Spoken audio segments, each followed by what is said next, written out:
بسم الله الرحمن الرحيم. برحب بمشاهدينا الكرام ومتابعينا في كل مكان عبر الصفحة الشخصية لعصام المعلاوي وصفحتي على الفيسبوك صفحة عصام المعلاوي وقناتي على اليوتيوب قناة العالمي.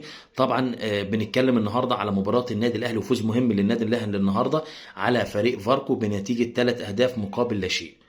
طبعا مباراه فوز مهم طبعا للنادي الاهلي، يعني مباراه عايز اقول لك ان مباراه مهمه للنادي الاهلي وفوز مهم للنادي الاهلي النهارده وتصدره مره اخرى للدوري. كان فريق فيوتشر كان متصدر الدوري بفوز على فريق غزل المحله بهدف لا شيء وتصدر الدوري في ظل كان الاهلي لسه ما لعبش مباراته اللي هي مع فاركو. لعب الاهلي مباراته مع فاركو وانتهت منذ قليل بفوز النادي الاهلي بثلاث اهداف مقابل لا شيء.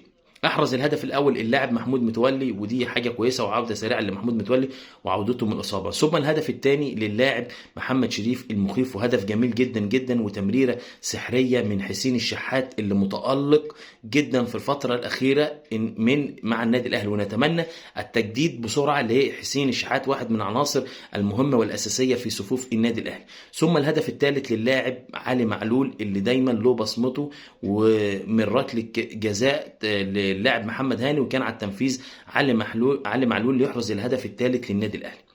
فوز مهم النهارده للنادي الاهلي قبل لقاء فريق الرجاء المغربي في بطوله دور ربع النهائي في دوري ابطال افريقيا. كان فريق فيوتشر متصدر الدوري، ولما الاهلي لعب مباراته مع فاركو فاز النادي الاهلي بثلاث اهداف مقابل شيء. طبعا كلنا عارفين ان طارق العشري مدرب فاركو مدرب محترم ويعتبر من المدربين المتميزين جدا في الدوري المصري، ودايما بيغلق المساحات تماما على فرقه ولاعيبه النادي الاهلي. بس المباراه كانت جميله جدا من النادي الاهلي، وفي بعض عوده اللعيبه زي محمود متولي وطاهر محمد طاهر وبعض اللعيبه اللي كانت بتشارك بصفه اساسيه زي اليو دانج النهارده، يعني حاجه كويسه. ومشاركه محمد شريف في الاساس طبعا وحاجه جميله جدا النهارده من كولر تدوير بعض اللعيبه قبل مباراه الرجاء المغربي اللي ان شاء الله هتقام ثاني ايام عيد الفطر المبارك، ونتمنى تكون ان شاء الله مباراه تكون حلوه للنادي الاهلي ويقدم فيها اداء متميز ويفوز بنتيجه كويسه.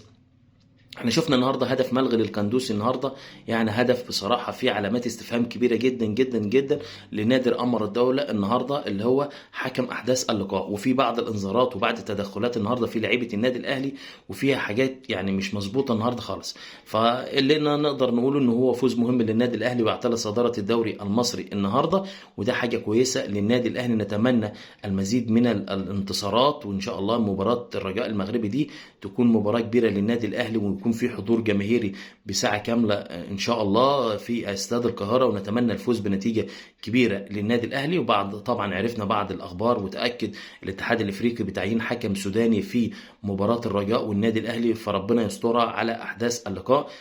طبعا عايز اقول لكم يعني ما تنسوش تعملوا لي اشتراك على قناتي على اليوتيوب قناتي العالمي، وتعملوا لي لايك للفيديو، وتعملوا لي متابعه على صفحه عصام المعلاوي ان شاء الله. ده كان فيديو ملخص مهم بعد احداث اللقاء مباراه النادي الاهلي وفريق فاركو في الدوري المصري، والنادي الاهلي يتصدر الدوري المصري النهارده على حساب فريق فاركو، وتنتهي احداث اللقاء بثلاث اهداف مقابل لا شيء. نتمنى المشاركه، مش هتخسر حاجه لما تعمل مشاركه للفيديو او متابعه لصفحتي على الفيسبوك عصام المعلاوي، او تعمل لي اشتراك على قناتي على اليوتيوب في قناه العالمي. ما تنسوش تعملوا اشتراك.